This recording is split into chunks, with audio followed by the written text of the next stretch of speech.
inflammation's hijacking your fertility. Do you think IVF is going to become the standard? Absolutely not. I think IVF is an incredible technology, and there's certainly people who would not be able to have children without IVF. The number one thing that I see that patients are not doing or they're putting at the bottom of the totem pole is... I was hoping you were not going to say that. My patients, they need to have more healthy muscle. Is there something similar in the realm of fertility? We've got sleep, stress, muscle, diet, and toxins. But sperm rates have dropped almost 50% in 50 years, and they've dropped more rapidly more recently. But we also see more women being diagnosed with low ovarian reserve. I see more premature menopause than ever before. So it's not solely just, everything impacts the sperm. We're really seeing both men and women being impacted by a change in our environment and our life and what that means for our fertility. So you said that the vagina can contract. Yes, if you're not using it, you're going to notice that you're going to have higher likelihood of having vaginal strictures. You're going to have atrophy of your vagina. You have to explain to us what you mean.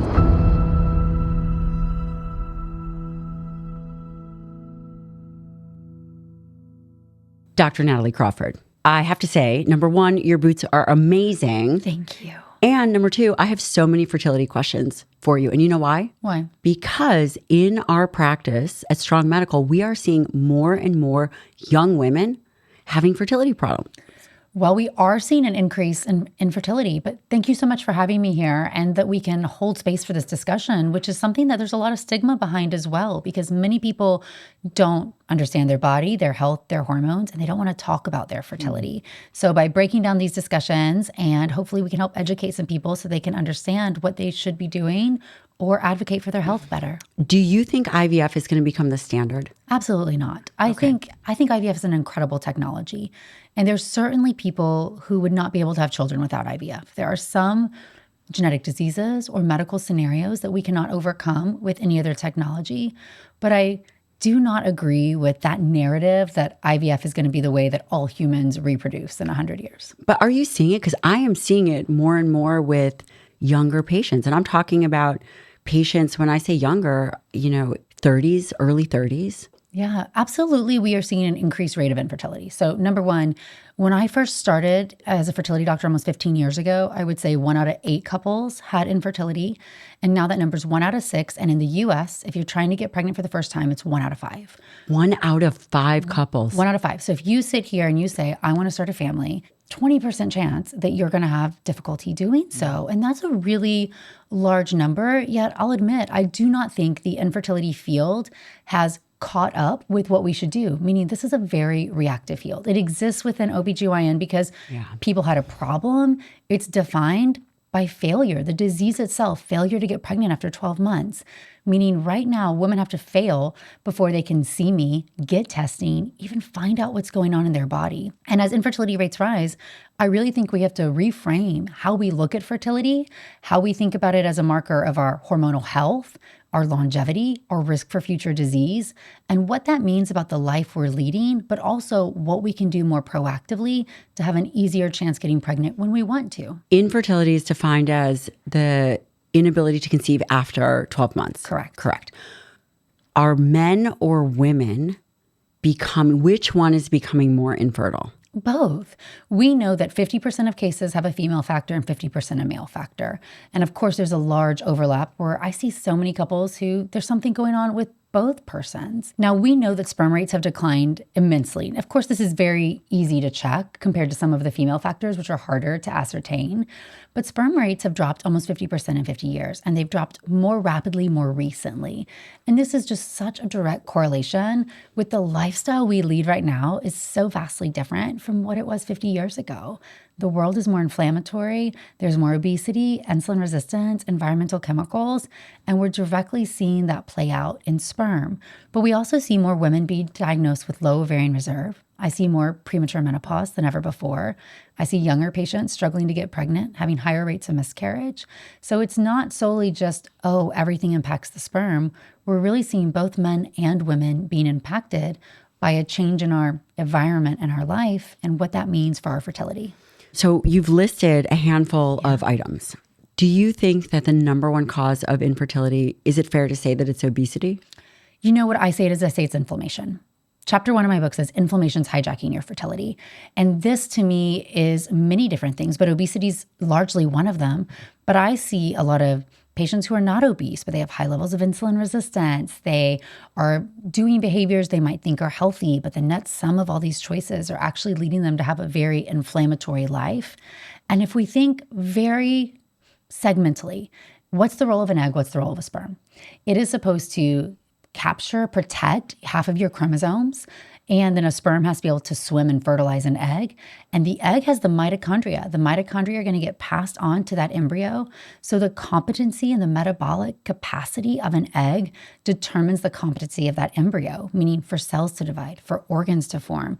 All of that comes from the metabolic health of the egg. And so inflammation, insulin resistance directly impact both egg and sperm quality, in addition to hormone function because of how inflammation can impact the brain. You know, we think a lot about in medicine, so much is repairable. Yeah. Is the quality of an egg, and I've listened to you speak on other podcasts, and we have all our eggs. Is that before we're born, essentially? Correct. You have the highest number of eggs when you're a 5-month-old baby inside your mom. You have 6 to 7 million eggs, but only 1 to 2 million at birth. Now, after birth, can we change the quality of those eggs? Yes and no. And I want people to frame this because the older dogma is no, right? That tincture of time wears up and the chromosomes are going to break down and move around.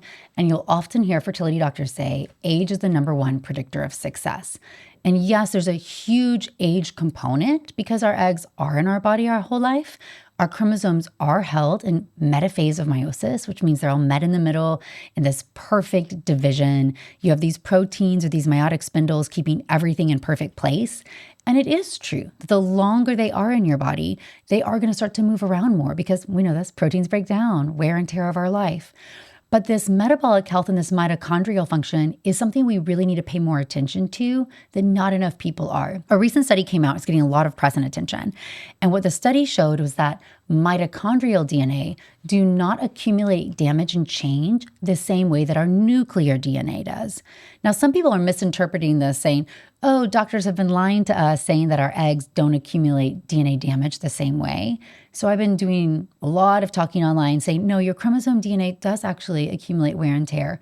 But it's wonderful news that your mitochondrial DNA do not do that at the same rate, because that means you have more of the ability to influence your mitochondrial health and the metabolic capacity of your eggs and to change it both positively or negatively. But as you get older, women are more prone to have more abnormally shaped mitochondria, have less good functioning eggs.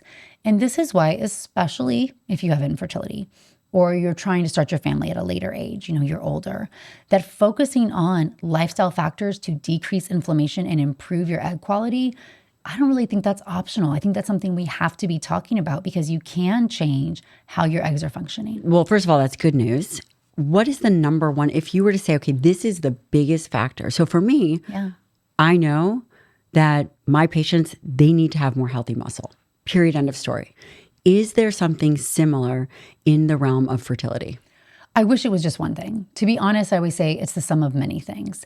Meaning, if we look at what causes inflammation in our body that we can control, we've got sleep, stress, muscle, diet, and toxins. And truly, we're all wired a little different. We all do different things and make different choices. But I think the number one thing that I see that patients are not doing or they're putting at the bottom of the totem pole is going to be sleep. And when it comes to your reproductive... I was hoping you were not going to say that. I'm so sorry. But I think it's because it's easiest to change in some way, right? Maybe, you talk a ton about building muscle. I talk a lot about nutrition, and these have huge deltas, meaning huge margins for change. But sometimes the barrier to entry feels really hard for somebody. So I say sleep should be the first thing because we know that this is when your body's going to naturally heal from inflammation. It's when your hormones get a reset. You're going to improve your insulin resistance. I heard you say you only got 2 hours last night, so I don't love it. I don't love it either, but what are you going to do when you've got parents that their kids, we cannot get them out of our bed, period? Yeah, I think there's seasons in life, right? Yeah. And sometimes we do the best we can in the circumstance we're in. But specifically, if we are trying to get pregnant, if we have infertility, if we're spending the emotional, physical energy, the money, the time on IVF, we've got to take a more proactive role in controlling those factors we can.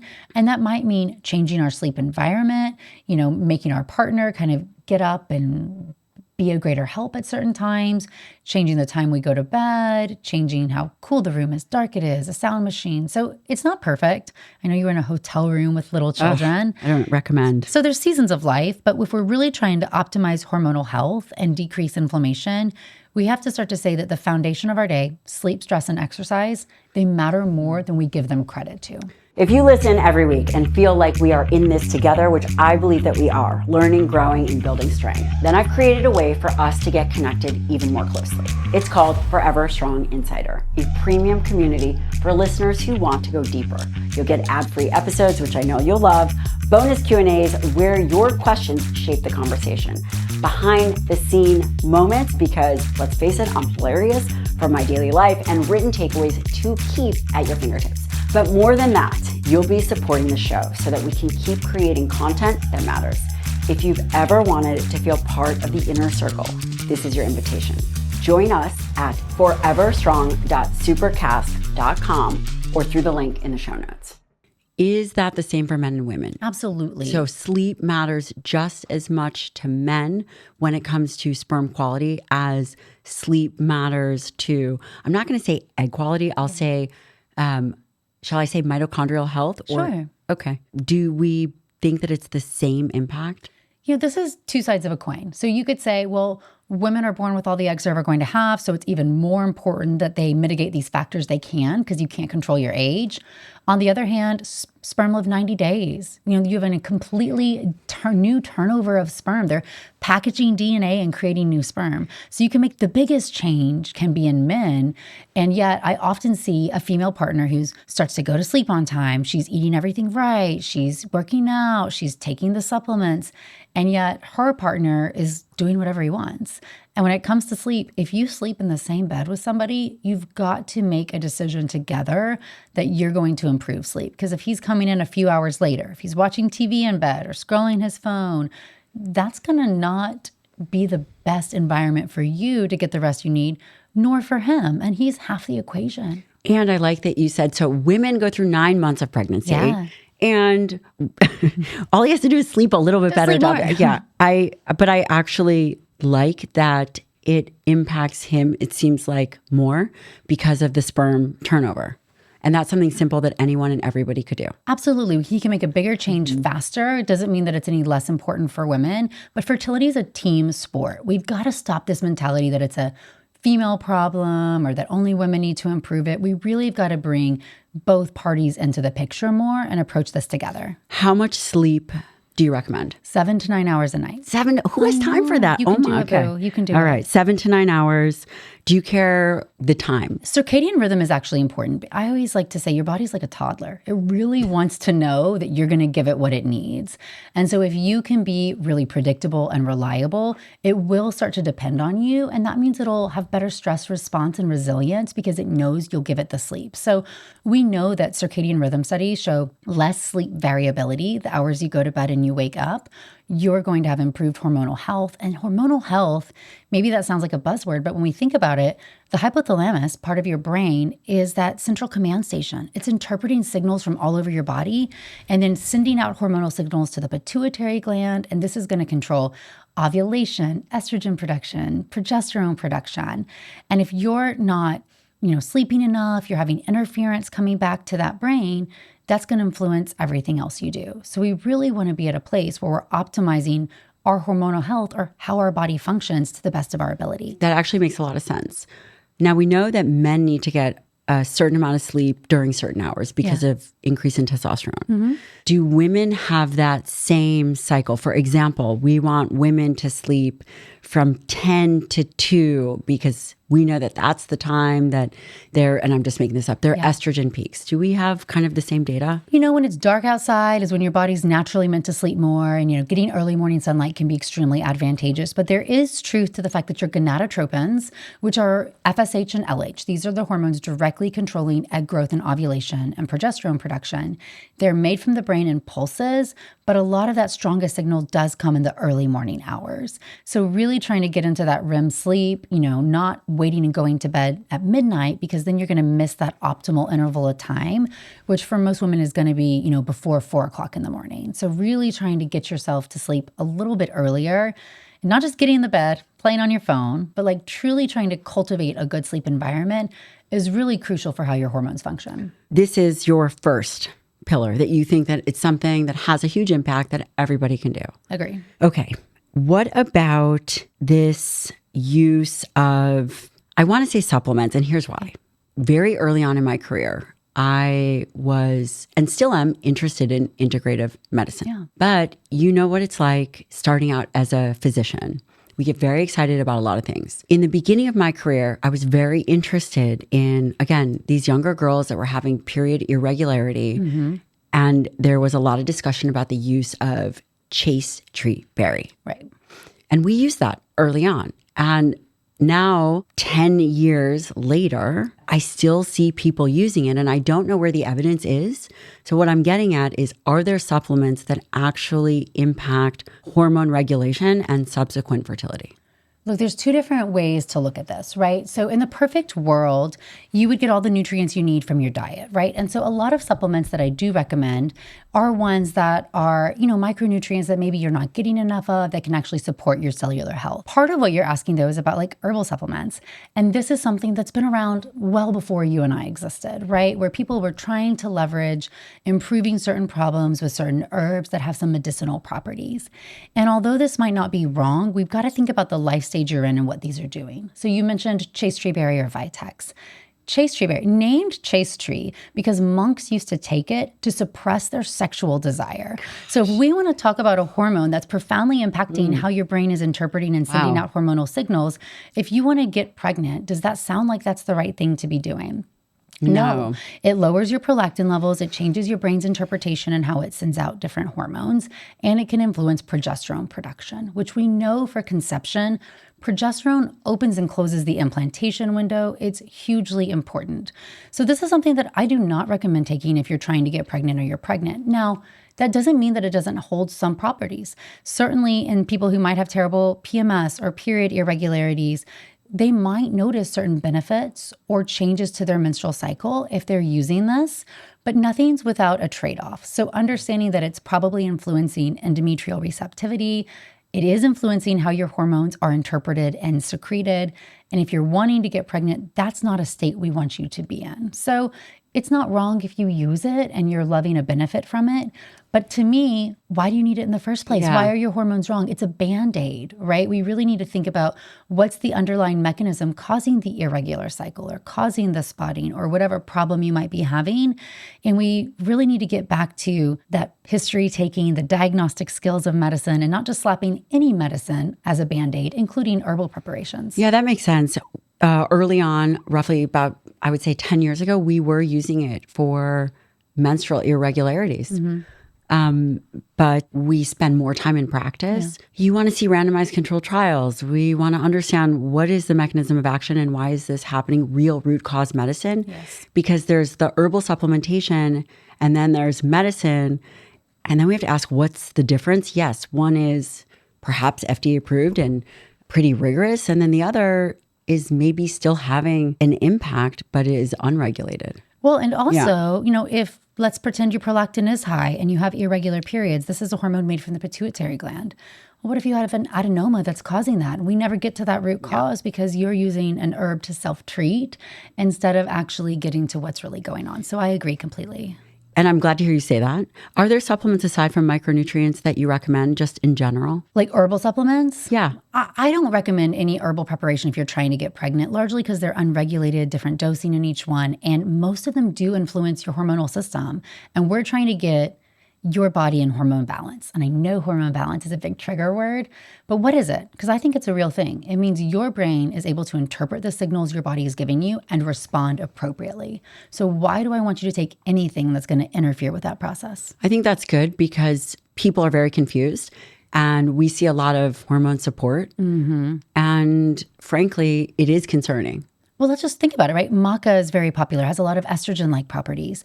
We see a ton of adrenal supplements for people who might have adrenal fatigue. And I always say adrenal fatigue is a category of symptoms, right? There's largely something else going on. A lot of people have a really hard time getting to the true diagnosis, but that adrenal support supplement you might buy is literally ground up endocrine glands from animals. And it doesn't just contain adrenal glands, it contains thyroid hormones, prolactin, progesterone, estrogen, so many different hormones that you're now ingesting into your body that's going to influence your own ability to interpret what's going on. And to be fair, we probably don't want to do that. I do think that there are supplements that are warranted, are good, especially for deficiencies. Oh, for sure. But it does concern me when people are using glandulars and items like that because it doesn't fix it. It doesn't fix it. It actually can make things worse and introduce new problems. And I get it. A lot of people are trying to get help. Sometimes there's providers recommending these and it's not, people self-treating. But I think there's certain red flags that we should always have if we're, a consumer. And to me, that is one of them. When somebody says, take this pig adrenal gland because your own are not working, we are going to take away the ability for your adrenal glands to actually start working if we're not getting to what's underlying the problem or changing what your real problem is. Oh, sorry. It's time to record an ad for the show. Thank you to one of the sponsors of the show, Timeline. And listen, my kids still sleep with me. And after 470 nighttime snack requests, bathroom breaks, my husband snoring, my cells, they're like, yo, G, we're tapped out. Enter Mitopure. Timeline Nutrition is one of the most thoroughly researched products I have come across in over a decade. Look, it's carried in my purse.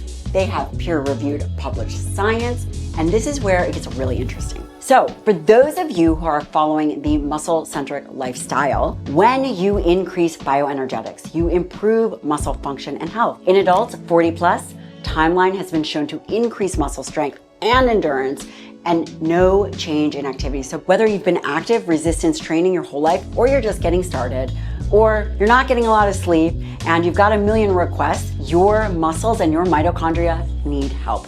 And they have just launched their low sugar, vegan, non-GMO, gluten-free gummies, which by the way, I am eating by the handfuls, which I shouldn't, but they taste delicious. Timeline is offering our community 20% off your first order. Go to timelinenutrition.com/Dr. Lyon and use the code Dr. Lyon to get 20% off. I recommend trying their starter pack with all 3 different formats and of course, their gummies, which are incredible. What about the role of alcohol? Do people ask you this, alcohol and cannabis? Oh, absolutely. And people want me to bless their ability, to drink alcohol. I think we both know if I sit here and say inflammation is the top thing, contributing to the rise of infertility that we see, alcohol is absolutely inflammatory, besides being a carcinogen and bad for your health otherwise. It takes a huge load for your body to clear alcohol out of your system. And what we want is it to be able to focus on making hormones, ovulating appropriately. You have to convince your body when you're trying to get pregnant that you're in a good place to handle the rigors of pregnancy, because pregnancy is not health neutral. So drinking alcohol. What do you mean by that? Pregnancy is not health Pregnancy neutral. is not health neutral. It's a huge load on a woman to be pregnant. There are certain risks to your own health that exist only in pregnancy that are very rare outside of pregnancy. And what are those? So things like developing blood clots, strain on your heart and your lungs, strain on your entire muscular system, how your ligaments and tendons and everything changes in pregnancy. And so we want to think about the fact that your body, as we said earlier, is like a toddler. It wants predictability. It wants to know it can handle that rigor.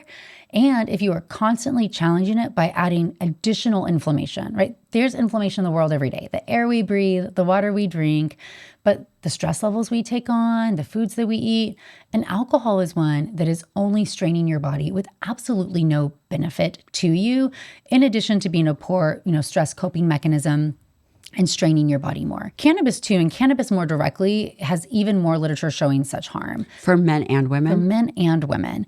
Dramatically for men, again, sperm quality is easier to test than egg quality, so we have to understand the limitations. I can have a man ejaculate in a cup and I can check his sperm quite easily. For women to evaluate their eggs, I've got to go through a procedure and take them out of your body. So we just have more literature on men, but we know that Cannabis can downregulate the brain, so you start to send out less FSH and LH. Same hormones in men control sperm and testosterone production. So men suddenly are having lower testosterone with cannabis, lower sperm production, decreased motility of sperm, and increase in abnormal shapes. And a fascinating study even showed that men who use cannabis, even if their partner does not, their partner has a higher rate of miscarriage. Which I wanted to ask you, what are some of the risks of miscarriage? You mean some of the risk factors for having miscarriage? Yes. I'm somebody who had 4 miscarriages myself. So I say this from a place of it's a terrible thing to go through, and nothing makes you doubt your own body like getting pregnant and losing a pregnancy or not being able to continue a pregnancy. It makes you re-question and look at everything that you're doing. Yeah, it's devastating. It's devastating. Yeah. So there's some things that you might have no control over that are risk factors. So there's certain genetic scenarios. Your chromosomes, you can inherit what's called a translocation, which predisposes to a high risk. You can have a uterine birth defect. A uterine septum is one of them, where if you have a septum or this birth defect, uterus is fascinating. It's actually formed in 2 different pieces, and then it fuses together, and the midline portion reabsorbs. And if that midline portion fails to reabsorb the entire way, you can have a piece of avascular tissue almost dangling inside the uterus. And women who have a uterine septum have up to an 80% chance of a pregnancy loss. So what do they do? It's if it's diagnosed, it's easily correctable. We can go to surgery and take it out, right. And then they have a normalized rate of loss. But many women don't know that they have this until we do an evaluation for repetitive pregnancy loss. But so there's genetic factors, there's uterine birth defect factors, there's clotting disorders. But a lot of the true risk factors, as we know, autoimmune disease. Meaning thyroid, diabetes, insulin resistance. I have celiac disease, which I did not know during my own infertility journey. PCOS, a lot of these things, though, increase the miscarriage rate through that same inflammatory mechanism. And we have to remember that inflammation is so nuanced when it comes to conception, because acute inflammation, or the body's ability to heal itself, is really important in ovulation. A follicle grows an egg, it ruptures, allows the egg out, and then has to reform. Inflammation is so crucial to ovulation that if you take NSAIDs or anti-inflammatory medication like Motrin, Aleve, Naproxen, you can actually prevent the follicle from rupturing, prevent the egg from being released. And then inflammation is also really important for implantation when a pregnancy is trying to invade and your immune system is modified based on estrogen and progesterone. But we know that chronic inflammation is really detrimental, and especially to that side of the process where an embryo is highly sensitive. So that's going to be early embryo growth and before the placenta is fully grown in around 9 weeks. And so that's when your environment does really matter, and we have to start understanding that we can't control everything. And I never sit here and say that I caused my miscarriages, but I certainly didn't know everything that I could have known, and I wasn't making choices from a place of knowledge where I could say, I know that I'm optimizing my health and having the best environment that I can for a pregnancy purely because I didn't know about it and we didn't talk about it. And when you treat, say, celiac, so for those listening, celiac is someone who cannot tolerate gluten. It creates a cascade of inflammation, to say the least. Terrible. Once you treat that, so you remove gluten and anything that would be seen as some kind of cross-contaminant or antigen, is an individual able to then overcome that milieu of miscarriage? Yes, because you have treated what the underlying cause of the inflammation was. And this is another place where we have... Even if celiac disease, so for example, an individual with celiac, it never goes away. So it never goes away. And there's many other chronic inflammatory disorders too. And so some of them you have to treat the disease to the best you can. But even more important in some ways is to make sure that you're not adding to your inflammatory burden. Meaning, I'm going to have more baseline inflammation than somebody like me who doesn't have celiac disease. That's how my body is wired. I have an autoimmune disease. So I need to be extra cautious that I am getting enough sleep, cautious about the food I put in my body, not just from a gluten standpoint, but from an inflammation standpoint, because I have more baseline inflammation and I'm more prone to it and my body's more sensitive. But it's rare that you're going to be able to fully get rid of any inflammation in any one individual. So we have to understand, how do we mitigate risk by lowering our inflammatory burden as much as possible? And knowledge. Yeah, acknowledge this is what we're doing. And my story is so interesting because I got diagnosed with celiac 10 years after I had my losses. And during the time when I had pregnancy loss, I was told the very classic, just keep trying. You're just stressed. You're in residency and fellowship. And all my testing came back normal. I feel like I knew something was wrong, right? You get that feeling that things aren't right, and a very classic female experience to feel gaslit by the providers that you're going to see. And at the same time, I was doing my fellowship research, which in reproductive endocrinology fellowship, we do 1.5 years of research and 1.5 years of clinical work. And most fellows do IVF research, right? They do the lab. It's a very controlled environment, a great project to go sit for your oral boards. And I went up to my mentor and said, I want to study natural fertility. I want answers to the questions that I have. I want to know what influences our ability to get pregnant and stay pregnant. Those are the questions my patients have. And they said, well, no fellow does a project like that. It's too hard to defend. Epidemiology is too complicated. I was very stubborn. They said, well, you'll have to get a master's in clinical research. And I said, sign me up, right? Sign me up. I want to learn all about it. And that's when I started diving in to the world of natural fertility and fecundability and saw this common thread of inflammation so often in the literature. But in medical school, we learned about inflammation only in a disease process, right? Oh, inflammation contributes to infertility because of endometriosis, right?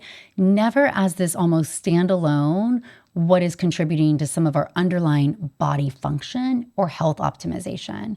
Thank you to Bon Charge for sponsoring this episode of the show. And if you've been following me for a while, you know that I take light exposure seriously. Why? Because it impacts your sleep, your hormones, your mood, your ability to recover and focus. It doesn't just affect you, but it also affects your kids. And that's why I use Bon Charge. They've created science-backed tools that help balance our modern industrialized lives, from harsh indoor lighting to too much screen time. Their blue light blocking glasses are a nightly ritual for me, and my kids borrow mine. They help calm my nervous system, protect my circadian rhythm, especially if I just happen to look at my screen, which we all know that never happens. I also love their red light lamp. I turn them on as soon as it gets dark, and I use the big panels 10 to 20 minutes each day. They are some of the best red light products I have ever used, low EMF on the market, and right now, Bon Charge is having their holiday sale. So you can save a massive 25% off. Just head to boncharge.com and your 25% off code will automatically be added to your order. The sale will end on the 31st of December, 2025. So hurry and don't miss this chance to save on your favorite Bon Charge products. So I did my own N-of-1 experiment, changing our whole life, the things in our kitchen, how we moved, the sleep we got, the foods we ate. But what I really tell people, and I know you have this approach too, is you've got to leave space for rules and then what works for you. And learning to understand your body is probably one of the key tools that women are never really taught, because we are dismissed and gaslit. We don't learn how to lean into that something's wrong and I know it's wrong, right? Yeah. And so learning to say, this causes me to feel worse, this causes inflammation in me, and therefore I'm not going to be exposed to it. And when I got pregnant and stayed pregnant with my kids, I actually was avoiding gluten because I was really leveraging this, what makes me feel bad and what makes me feel good. And then 10 years later, I got diagnosed with celiac. And now I think that if an individual is able to connect with the right provider, you can do a whole host of autoimmune. We do autoimmune panels. We're living in a different world right Yes. now, thankfully. And I will say this just on the topic of miscarriage before we move on, that the guidelines have changed. You used to have 3 miscarriages before you would get an evaluation for recurrent pregnancy loss, and now it is 2. So if you are having multiple pregnancy losses and somebody dares to tell you, you must lose another pregnancy before we'll test you for anything, go somewhere else. Yeah, that would be terrible. Yeah. What about thyroid? Yeah. Now, Hashimoto's is an autoimmune condition of the thyroid. Mm-hmm. And when we are talking about, as I was thinking about this, the 12-month prep plan for getting pregnant, for conceiving, we think about the biggest factors that we can move the needle on, which you had said are sleep and mitochondrial health, and obviously exercise, avoiding toxins, which we're going to kind of circle back, but also addressing this inflammation, which you've really been talking about this for years. This is not, we're talking about it because we're talking about it here and highlighting your book, but the reality is you have been studying and talking about it forever. Yes. And I do want to highlight that. Inflammation comes in many different forms. It does. Hashimoto's, which is autoimmune condition of the thyroid, I just want to touch on the impact of thyroid and fertility. I have a love affair with the thyroid. I'll just admit my bias here. I've written chapters and books about it. I've given grand round talks about it because I think it is such a prevalent disease in reproductive age women. And let's just step back for a minute. For the vast majority of my patients, infertility is the first medical problem that they have. They have only gone to the doctor for health preventive measures. They've talked maybe about birth control or contraception. But this is the first moment where things are really going wrong. And I'll admit there's a big debate about, do you screen for thyroid, do you not? And I leverage what the Endocrine Society says and what I know in my own clinical practice is that your thyroid gland is meant to function in a state of perfect harmony. So the brain sends out a hormone called TSH, thyroid stimulating hormone. The thyroid gland sends out circulating thyroid hormones called T3 and T4, and those talk back to the brain. And one thing that I think is really important for people to understand is that we often screen thyroid disease with a very simple blood test, just TSH. Many physicians, that'll be the first thing that they check. And it's not giving you the full picture, but it's giving you a glimpse of the picture. TSH is an interpretation of your brain's ability to say, do I have enough or do I not have enough thyroid hormone? And you get this really big thyroid range for TSH, 0.5 to 4 is what most labs will say is normal. But if you're functioning at the high end of that range, meaning your brain is already feeling like it's trying to get your thyroid gland to make a little bit more thyroid hormone. And I tell you, the moment you get pregnant, the moment HCG, or the pregnancy hormone from the embryo, starts circulating in your body, you need 30% more thyroid hormone made. Your brain's already telling me it's not going to be able to achieve that load. It doesn't have the capacity to do so. So I really view normal lab ranges are one thing, and optimization of health is another. Thyroid issues can cause period problems, irregular cycles, luteal phase deficiency or low progesterone levels, miscarriages, infertility, and decreased success rates with fertility outcomes. So I'm a big believer in screening the thyroid and treating the thyroid. Now, even more so than that, because the incidence of autoimmune disease is only rising in people, and because Hashimoto's or autoimmune hypothyroidism is the leading cause of autoimmune disease in women, I screen my patients. Now, my patients have infertility. I screen them with a thyroid panel. What I find is especially a lot of women with unexplained, all your normal tests. So your semen analysis is fine, your uterus is normal, your fallopian tubes are open, come back normal, and you're having a regular cycle. So you really get dismissed or put in this box of unexplained infertility. Unexplained infertility to me is just undiagnosed. It's hard to diagnose. So we're going to acknowledge the weaknesses here. You're in a unique category. But a lot of the things, almost all of the things in that category are inflammatory. So I tell my patients, hey, this is chronic inflammation, autoimmune disease until proven otherwise. We're going to test what we can, which includes an autoimmune panel. And regardless of what it's showing us, we're going to look in the detail about how you ovulate, because a lot of these women have ovulatory dysfunction, but they're still having regular cycles. They're just not optimally ovulating, and their luteal phase isn't as great. So to pause and kind of lay this out for individuals, they could still appear to be getting a regular period, which they are, but they're not releasing an egg. Is that right? Either not releasing an egg or not releasing it at the optimal time, or this luteal phase. So the first half of the cycle is called the follicular phase. The follicle is growing the egg. It's an estrogen dominant phase. Estrogen triggers the brain to ovulate. So the brain sends out LH or luteinizing hormone, and then you'll ovulate. And that same follicle that ruptures, reforms, becomes the corpus luteum that makes progesterone at the direction of the brain. So LH pulses continue to make progesterone pulses.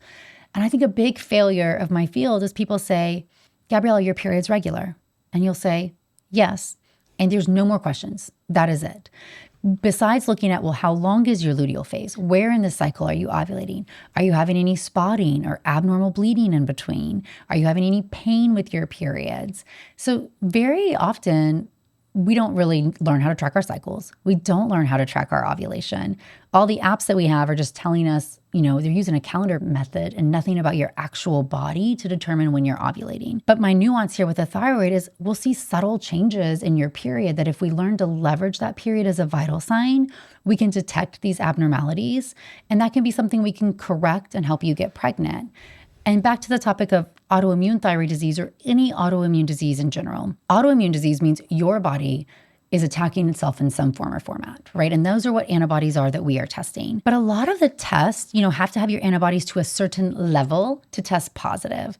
And there's something called the preclinical phase of autoimmune disease. And this is where things are not functioning normally, but you are an otherwise healthy person trying to make change to this, and you're not sick enough to get a diagnosis yet. The earlier we can detect these changes, let's say your thyroid antibodies are a little bit elevated, they're not through the roof. This is where we really can leverage lifestyle changes as well to decrease inflammation, because you now get to fall into the same camp with me, which is autoimmune disease. You're going to be more sensitive to inflammation. And the last thing here is if antibodies are attacking your thyroid gland, that's a highly inflammatory process. Sometimes taking synthetic thyroid hormone can be helpful. One, it's going to give your body extra support to have extra circulating thyroid gland, because again, if you get pregnant, can the thyroid gland uptick that 30% if it's constantly being attacked? But also, I see antibodies decrease when you're on thyroid hormone replacement. And the reason why is that suddenly these cells don't need to be as active to make thyroid hormone. We're kind of quieting them down because you're taking some thyroid hormone, and the antibodies don't have as much to attack. So thyroid treatment with medication, in addition to lifestyle changes, both are very important when it comes to thyroid management. I'm really happy to hear you say that, because that has been our approach for years. Thank you to Noble for sponsoring today's episode. I travel a lot, and I didn't realize how vulnerable most luggage is until someone showed me this. A ballpoint pen can pierce most luggage zippers in seconds, and you can re-zip it so it looks untouched. When you think about that, you think about your passport, your laptop, or even medication. It's kind of unsettling. And that's one reason why I switched to Noble's all-in-one carry-on. And if you're watching this video, I'm holding it up. It is completely wireless and locks with a latch and seals like a safe. I mean, listen, this is amazing. And Noble did not stop at security. They fixed everything that used to drive us all crazy about travel. There's a built-in charging port, so you're not crouching next to that random outlet for the 5% battery. I have done this many times. A front laptop pocket that makes TSA much easier. And of course, my favorite, the flip out holder. It's one of those surprisingly useful features that once you have it, you can never go back. More than 12,000 pilots and flight attendants use Noble, and they've sold over 500,000 suitcases. It's durable, it rolls smooth, and most importantly, comes back with a 100-day money-back guarantee, 3-day express shipping, and a lifetime warranty. Noble gives you real travel peace of mind. It is secure, designed well, and convenient all in one. For a limited time, Noble is having the biggest sale ever. Head to nobletravel.com for 58% off your entire order. That's NOBL travel.com for up to 58% off your purchase. And if they ask you where you heard about it, tell them I sent you. When I started, I was very interested in integrative medicine. And people were coming into the practice on animal-derived. Do you know what I'm talking about? Animal-derived. Pig thyroid, yes. Yeah, and it was making everything worse. Mm-hmm. Antibodies were going up. My patients didn't feel better. Regardless of what we were hearing, kind of the hearsay, we took everybody off and put them on either Tyrosint or some kind of synthetic, and they responded so much better. It's definitely more controlled and more reliable. And I always acknowledge there's place for one-offs, right? And we have an individualized response to medication. But just because your mom, sister, or friend really did well with this animal-derived thyroid hormone replacement, for the most part, it's also going to contain other things and be less reliable than a more regulated synthetic version. And that was the whole thing. Yeah. And synthetic hormones, we give synthetic a bad name, but really it's just structurally the same as your body would make. Synthetic hormones are also bioidentical hormones. Exactly. We got to rebrand the synthetic thing. Yeah, that was just to clarify, synthetic hormones are still and can still be bioidentical hormones. Yeah, your body actually usually tolerates them much better because it's structurally the same as the hormone that you would make. Just to be clear, are you recommending, because we do, that people we screen always for autoimmunity. We screen for celiacs, we screen for thyroid. You know, we typically do an autoimmune panel at least once. You know, this is against the classic recommendation for infertility, but especially if you have unexplained infertility, I think that there is merit to checking for autoimmune disease, at least the ones that we can easily screen for. And, you know, I know rheumatologists don't love an ANA level, but you can do a reflex if it comes back positive to so many different antibodies. But I screen all of those patients for autoimmune thyroid disease, celiac, and then do a reflex ANA. Which makes me think about environmental exposures. Yes. Tell me about the impact of environmental toxins. I bet you 10 years ago, you started thinking about this, right? I presented research probably 12 years ago about PFCs, perfluorinated chemicals, and their impact on ovarian reserve and fecundability at, the American Society of Reproductive Medicine. Before you tell me more, did people look at you like you were crazy? Oh, for sure. I had an oral presentation and it was, looped in with all these other ones. And people literally said, so you want me to get rid of things in my kitchen, or you want me not to drink out of plastic? That I was a crazy human. Same. Get some, girl. Okay. Here we are. Talk to me about these environmental toxins, endocrine disruptors. We actually threw out everything in our kitchen a couple years ago. I was like, oh, nonstick. See you later. You did the same thing. Teflon, right? Yeah. Exactly what we know. What does the evidence show? And where do we think that is going as it relates to infertility? There is robust evidence that environmental toxins play a huge role in your fertility on multiple levels, right? So we have to just think about toxins are so pervasive, right? There's 0% chance that you can avoid every toxin in the world. And we start focusing on this, it can feel so overwhelming that often patients want to do an ostrich approach, right? Head in the sand, and I'm just going to change nothing because it feels too overwhelming. But this is where we have to start looking at how different toxins influence our health. And it can be largely through endocrine disruptors, by name and definition, interfere with how your endocrine system functions. So if you want to be pregnant, you are pregnant, you want to influence the health of your unborn child, you want to have your ultimate egg supply and not go into menopause early. Thinking about the things that influence this hormonal system are really hugely important.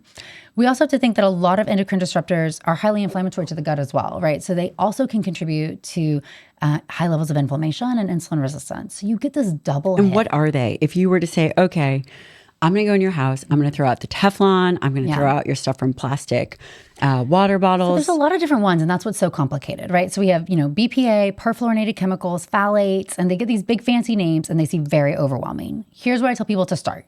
The things that you're exposed to every single day is where you can leverage the most. So let's kind of go back to the foundation and the adding on. The air you breathe, the water you drink, right? These are things that we need every single day. You can go to, EPA.gov and you can look up the water quality in your own home. And you can also look up what type of water filtration system is going to give you the best to filter out what is in your area. There's this nuance where people think, well, bottled water is better. And I always just want to say it's usually not. There have been studies showing it's not, especially bottled water that's packaged in plastic. And we just have to think back. We know that plastics have a lot of different chemicals. Even if they're labeled BPA free, they're now replaced with other plastics, which are also endocrine disruptors.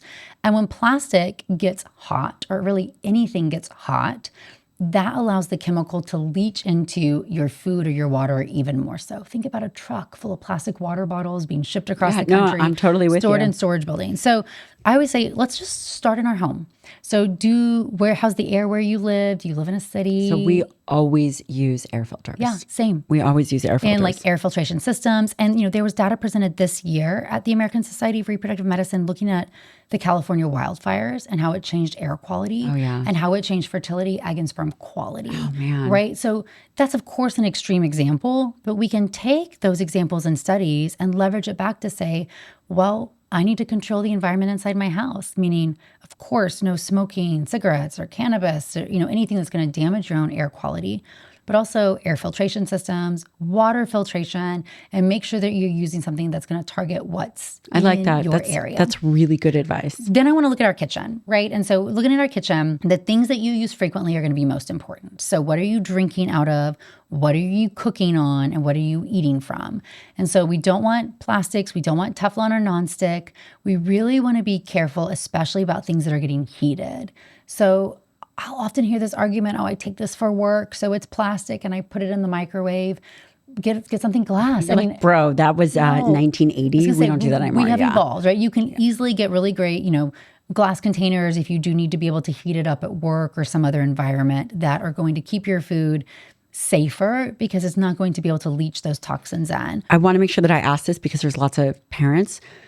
They're with this removal of, quote, environmental toxins. There are always companies that pop up. Yeah. And they will say, this is bamboo, it's reusable bamboo, it's BPA free, stainless steel. are those okay? Are there certain materials that we feel comfortable with that are known to not be endocrine disruptors? Yeah, I can tell you what we use for, my own kids. Like stainless steel and glass tend to be what we're using largely. Bamboo does appear to be safe. And I think with everything, you want to be mindful about how you're using it and in what environment, right? We still have, and we had them from when the kids were young, all these stainless steel plates, right? And it's still their favorite thing to grab with stainless steel bowls. It's just easy to put snacks in, easy to clean. And it's something that's going to be good. Now, you have to acknowledge where you are, right? So maybe your kids go to daycare and maybe you can't send glass bottles and you have to send something in plastic, right? You have to control the exposures you can because you can't control everything. And so if, let's say that's you and you're going to send your kids milk to school in bottles, you can say, okay, well, what can we do when we're not at school so that we can make sure we're lowering that burden? With all environmental chemicals, studies are looking at total body burden. And so one-off exposures, we should free ourselves from saying, I can't control what happens at daycare. I have to play by the rules. I have to go to work. But also, you don't know unless you ask. So can I send it in a glass bottle or can you heat it in a glass bottle and transfer it? Maybe the answer is no, but every school is built differently. And I think it's really important to leverage what you can for your children because we grew up in a more toxic world than our parents and our kids are growing up in a more toxic world than we did. And so we have to lower that burden wherever possible. And I do think the last tenet here, so we've got kitchen, or while we're on kitchen, I think a big one I see right now is processed foods. They come in packaging that have a lot of endocrine disruptors in them. And meaning the plastic. Or the wrapper, the sealants on different things get into the food over time.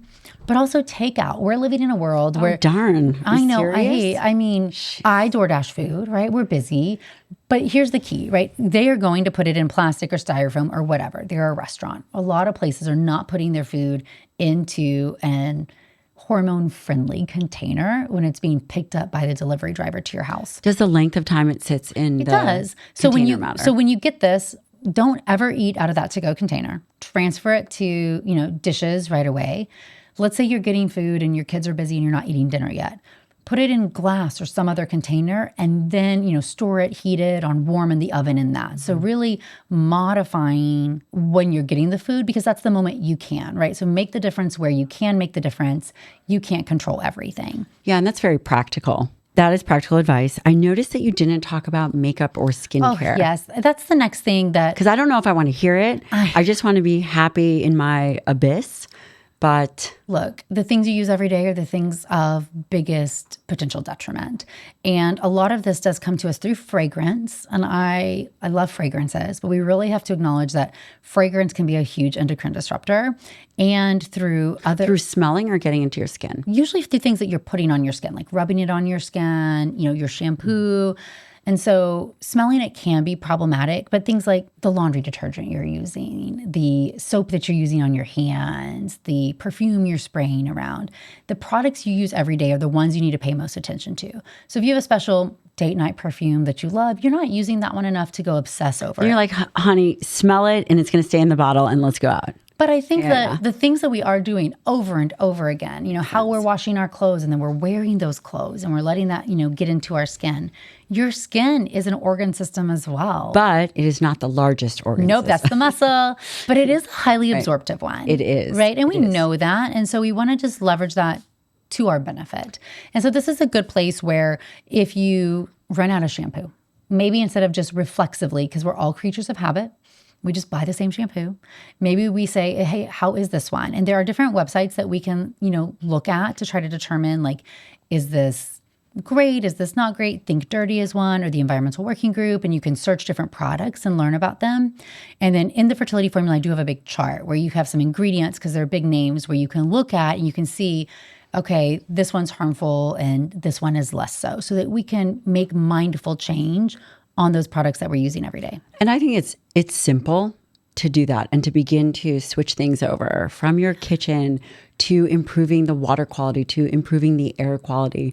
And then over time, those don't seem like big deals. Right. It's incremental change. And the truth is, it's the sum of all these choices that really matter. So give yourself grace if, you are somewhere and you were exposed to something or you're not ready to change that yet. Say, okay, changing my moisturizer is going to be a really big deal. So I'm not ready. I'm not ready, but I'm going to pay more attention to my kitchen right now. That feels more attainable. So make the moves where you can and work towards that incremental change so the sum of these choices can be those that are helping your body and not harming it. As we talk about fertility, we cannot have a conversation about fertility without having a conversation about sex. Correct. How much sex do we need to have? Look, this is a great question, and there's a few different ways to think about it. Number one, there is no reason to have less sex if you're trying to get pregnant. Meaning if you are in a relationship and you have sex every day or multiple times a day, great. Just keep on going at it. One of the biggest mistakes I see is people trying to abstain and save up with this idea, I'm going to put more sperm there at the right time. But really, that's not how the male body is made. And frequent ejaculation actually can be more beneficial because sperm die, they get a lot of debris, and prolonged abstinence periods, meaning not ejaculating sooner than every 4 days, but especially more than 7, really can be harmful to the ejaculate. Okay, so we have to pause. We did an episode. Do you know Tobias Kohler? Yes. Okay, so we had an episode with Tobias, and he was talking about the penis can shrink if you don't use it. I mean, just like the vagina can contract as well. Yes, that was on my list. I don't think we're going to get to it today. But okay, actually, now that you said that, you have to explain to us what you mean. So you said that the vagina can contract. Yes. Your vaginal tissue is a mucosa and it's highly estrogen sensitive, but also it has a lot of collagen in it and it stretches. It has great vascular blood supply. But if you're not bringing blood supply to it, if you're not using it, you're going to notice that you're going to have higher likelihood of having vaginal strictures. You're going to have atrophy of your vagina, and it actually can then make intercourse more painful. And this becomes a really circular process. How long does that take? It's going to be faster when we're in a state of low estrogen. And a lot of us say, okay, well, that's menopause, right? So I'll worry about that in menopause. But what we forget is that sometimes we're in low estrogen states from postpartum, from prolonged breastfeeding, from the type of contraception that we are using.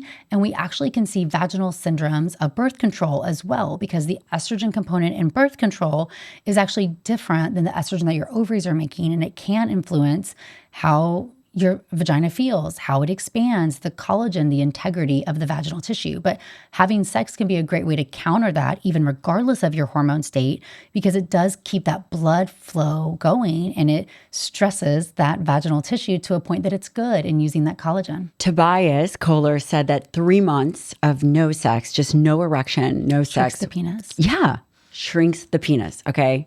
It's very specific, but... And I'm just curious, is that the same for the vagina, or do we not know? I don't know the answer there, but I do think that's an interesting question. Yeah, someone is going to definitely come tell us. But what you said before that, you dropped the bomb of vaginal stricture, so we had to go there. But men should ejaculate every 7 days. Anything beyond 7 days... Did I hear you right? Yeah, you did. Really beyond 4, we start to see changes in sperm parameters, and 7 is definitely harmful. Meaning, if you're trying to get pregnant, first of all, if you're trying to get pregnant, sex is an important part of this, right? So more sex, the merrier. There's no need to save up sperm. Sperm are meant to be created and to be ejaculated. Simply if you're timing your ovulation, there's a lot of different nuance to help you get pregnant faster about trying to have sex the day you're ovulating the day before. How does someone know that? Because it's inconvenient to go to the lab to get a blood test, but there's got to be home lab testing that you recommend. There's a few different things. So the egg lives for 24 hours, sperm can live for 5 days. So we want to get sperm before or then. What are the best ways to know that you're ovulating? These are called fertility awareness methods, and they're using your body's own physical signs and symptoms to detect ovulation. So here are my favorite 3. First is cervical mucus, completely free. Don't have to spend a single dime on it. That's exactly what it sounds like, yes, guys. It is. As your estrogen rises, it changes the integrity of your cervical mucus. It is meant to protect the cervix is the opening of the uterus. So it's meant to prevent anything from getting inside the uterus except for sperm, and only when you're ovulating. So peak estrogen levels, which trigger the brain to ovulate, also change the integrity of the cervical mucus, and they make it sticky, stretchy like an egg white. That's called type 4 cervical mucus. If you have intercourse with type 4 cervical mucus, you have a 32% chance of getting pregnant that month, which is much higher than on a day without type 4 cervical mucus. And that's sperm. So let's say you have sex when you have type 4 cervical mucus. that egg will live for 24 hours.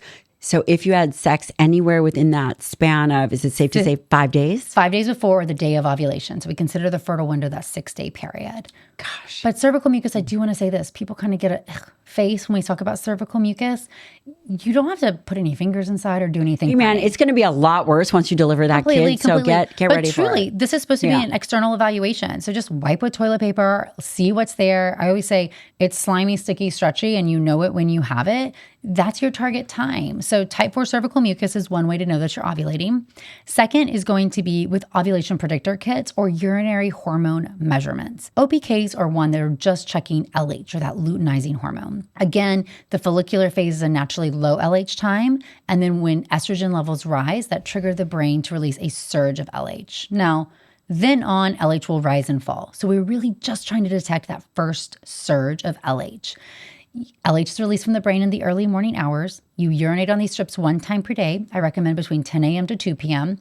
And the day you get a positive is the day before you ovulate, because you're detecting the surge. So target intercourse the day of the positive and the next day. And if someone could do a blood spot test, would that be the same diagnostic as urine? If they just happen to be able to get that. I'll check patients all the time right now. I mean, I live in a different world where I do an ultrasound, I check labs. You do it right then and there. Yeah, and I can see their LH is surging, and I say, okay, great, you're going to ovulate tomorrow.